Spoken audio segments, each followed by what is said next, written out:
What a glorious day it was as we boarded our train at the Fairbanks station.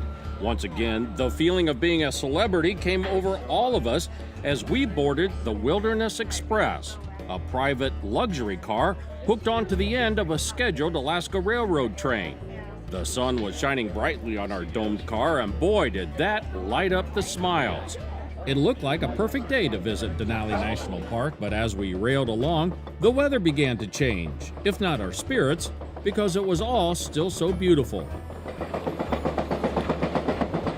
I think with the train, I enjoy the idea of being able to see Alaska instead of just driving where you're at the height of your window where you don't have the view. Oh, here we go.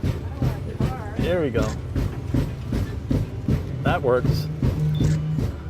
Yep, pretty much everything was working for us, although the weather continued to get worse. There was a steady drizzle as we boarded the Tundra Express buses in Denali, and then it started snowing.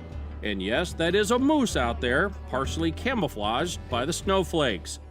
Of course, wild animals can be elusive and difficult to spot. Well, that wasn't the case when we spotted a mama grizzly with her 2 young cubs right in the road. That road looks like that gravel bar to them. They walk on gravel bars all the time, and that's part of the beauty of having our wildlife viewing road be a gravel road, because the animals don't like walking on pavement. But they do like the root of the Eskimo potato plant they were digging for, which was a good start to refueling after their long winter nap. Of course, seeing grizzlies is one of the bare necessities of a Denali visit, but we also got some incredible views of other animals in the park. Oh, there's one right in front of us. You can see the weather had cleared quite a bit at this point, so the scenery got better and better and better as we stopped for this view of the Alaska Range. And if Denali were clear, it would be this direction, but that is still in the snow, in the clouds.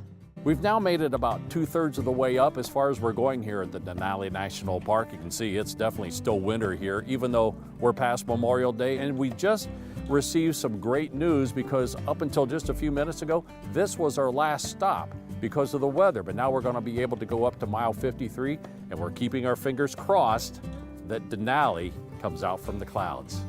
We continued our journey deeper into the park, finally stopping at the Park Service's Toklat River Contact Station, which is generally for hikers and campers, and the end of the road for us on this early season trip. But still, Denali was denying. We've been watching for Denali, but Denali's still in that big cumulus cloud. Our group still had high hopes, but in reality, our return seemed more like a retreat. But then, not quite halfway back, the clouds began to thin, and finally, at 8:05 in the evening, the north peak of Denali appeared, soaring 20,320 feet up into the air. Most visitors never do see Denali. We were among the roughly 30% who are so lucky, which put our Celebrity Cruises tour group in a pretty exclusive club.